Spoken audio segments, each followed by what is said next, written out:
जो लोग अपने बच्चे पैदा करते हैं नाम नहीं रख सकते, लड़के लड़कियों को अपने आप रिश्ते तलाशते हैं, शादी करके फेरे नहीं कर सकते, जो लोग अपने पैसे कमा कर मकान बनाते हैं घर में घुस नहीं सकते, और तो और मुर्दे की अर्थी भी उठा के नहीं जा सकते, जो लोग अपनी जिंदगी के फैसले ले ही नहीं सकते, वो देश में क्या इंसाफ लेंगे। मित्रों, आज इस देश में इंसाफ लेने के लोग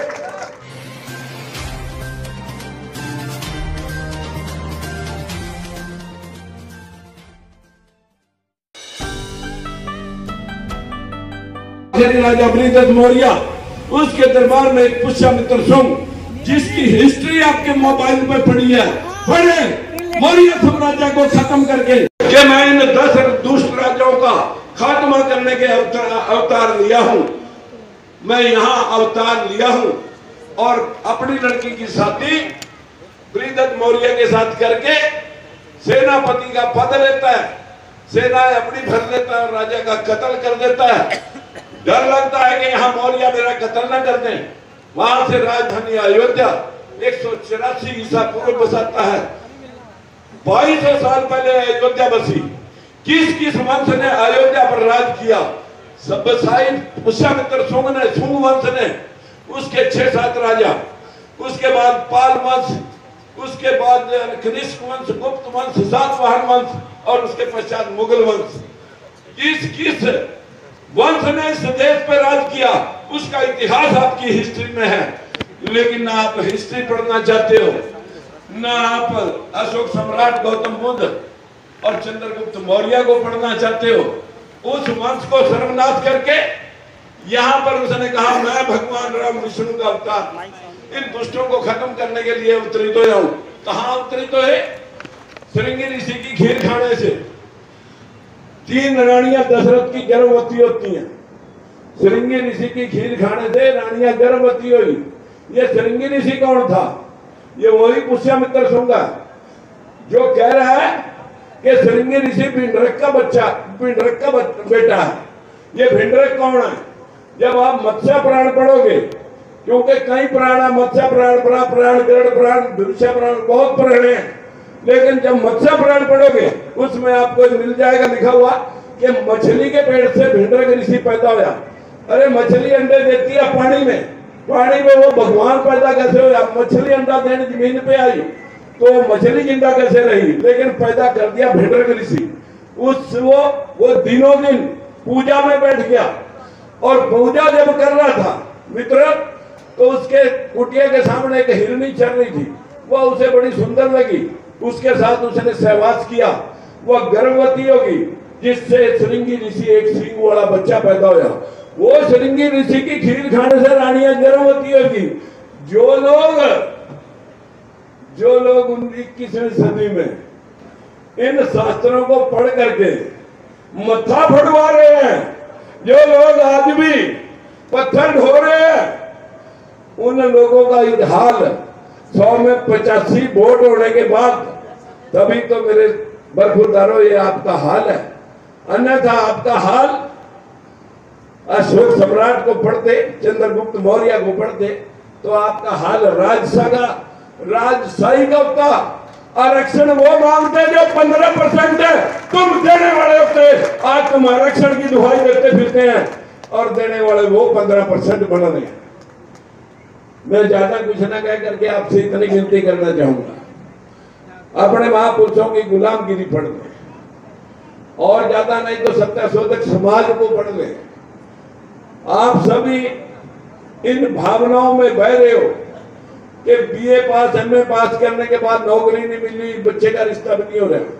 शायद देवी देवता पूजने से, लक्ष्मी पूजने से धन मिल जाए, सरस्वती पूजने से ज्ञान मिल जाए, दुर्गा पूजने से शक्ति मिल जा, तो सारी शक्ति, धन और ज्ञान भारत में नहीं बैकवर्डों के पास होना चाहिए था।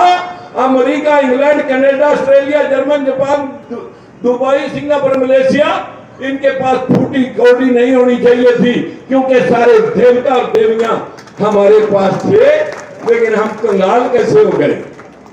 मित्रों, ये तो शुक्र है, ये शुक्र है कि सारी देवियां इन्होंने भारत में बनाई, नहीं तो हमारी औरतें कहा करती कनाडा वाली देवी पे जाना, अब का ऑस्ट्रेलिया वाली देवी पे जाना, मैं एक दिन करवा चौथ पे घर चला गया, 3-4 दिन पिछले साल की बात है, अभी भी करवा चौथ आने वाला है।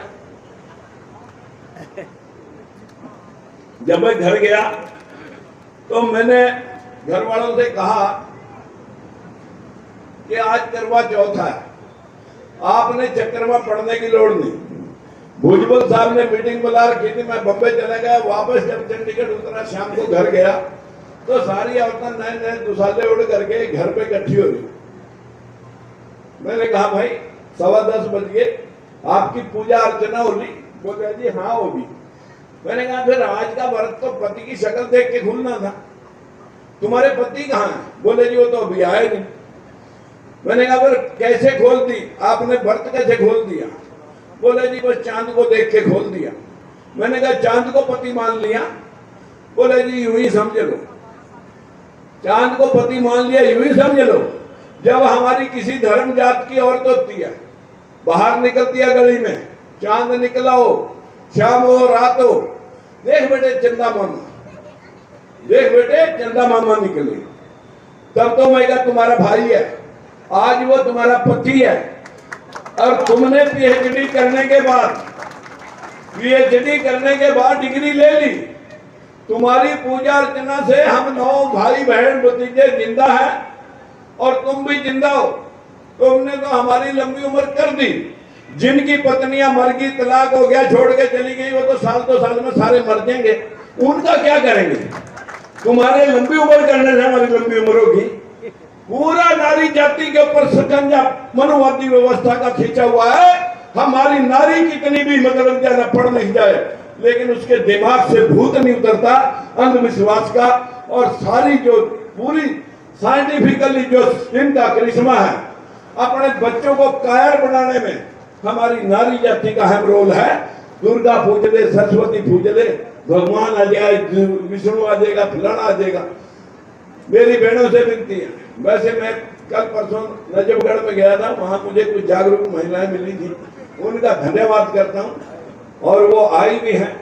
लेकिन अभी आपको राजकुमार सैनी, स्वामी प्रसाद मौर्य और हमारे भाई भीमराव यशवंतराव की तरह और सुमित्रा रतन भंते की तरह हमें बहुत काम करने की जरूरत है। हमें लोगों को अवेयर करना पड़ेगा। जब तक जागरूकता नहीं तो राज नहीं, और राज नहीं तो समस्याओं का हल नहीं। जो लोग आप अपने घुटने घसा करके बच्चे पैदा करते हैं, नाम रख नहीं सकते। अमेरिका में किसी पत्रकार ने पूछा किसी पंडित पुरोहित को कि तुमने इतनी पाबंदियां लगा रखी, तुम्हारे खिलाफ देश में विद्रोह नहीं होया?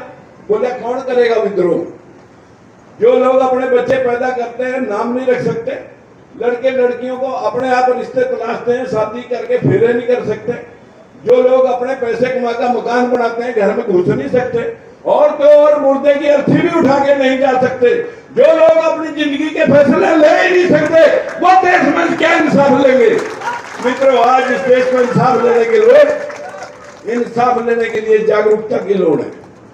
हमारे भाई स्वामी प्रसाद मौर्य अबाउट पे धड़क ताल ठोकने में लगे हुए हैं, और सुमित्रा रतन भंते और हम सब से अपील करते हैं कि जिसके जिगर में, जिसकी जमीन में जितनी हिम्मत है, उतने समाज को जगाने के लिए प्रयास करें। जैसे कभी बाबा साहब भीमराव अंबेडकर, महात्मा ज्योतिबा फूले और माता सावित्रीबाई फूले ने अपना जीवन लगा करके आपको कुर्सी में बैठाने के काबिल किया, शिक्षा लेने के काबिल किया, सरकारें बदलने के लिए आपको प्रेरित किया, आपको वोट दिया। लेकिन ये वोट डाल करके कभी अपने खाते में भी राज के मालिक बन जाओ, यही प्रार्थना करने के लिए मैं आपसे अपील कर रहा हूं और 4 दिन से आपके बीच में हूं।